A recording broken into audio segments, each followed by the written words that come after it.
In the land of Israel, there lived a young shepherd boy named David. He was known for his bravery, his love for God, and his skill with a sling. One day, Jesse, who was David's father, said to him, "My dear son, you must go to where your brothers are and bring them some supplies." So David went to the man in charge of supplies and gave him what his father Jesse told him to. David was on his way to find his brothers when he saw a great sight indeed. Come if you dare, try and defeat me, the great Goliath! Goliath continued to insult the men as David looked for his brothers.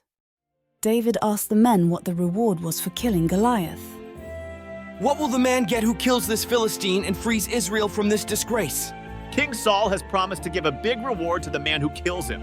The king will also give him his daughter to marry and will not require his father's family to pay taxes. David went to his brothers. What are you doing here? Who is taking care of those sheep of yours out there in the wilderness? You smart aleck. You just came to watch the fighting. What have I done now? Why are you all afraid of this giant? I will go and fight him. Your Majesty, no one should be afraid of this Philistine. I will go and fight him. At first, the king said no.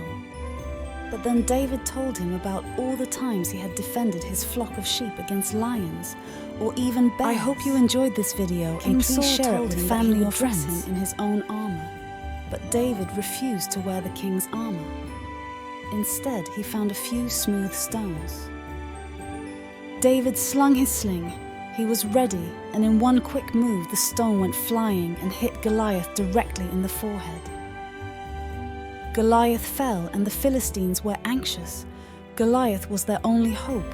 Well done, David, you have killed the great Goliath. As promised, you will get my daughter's hand in marriage, and your father will never have to pay taxes in his life.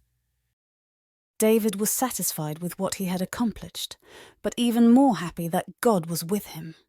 We can learn from this story that we can defeat any giant in our lives through the power of God. I hope you enjoyed this video and please share it with family or friends.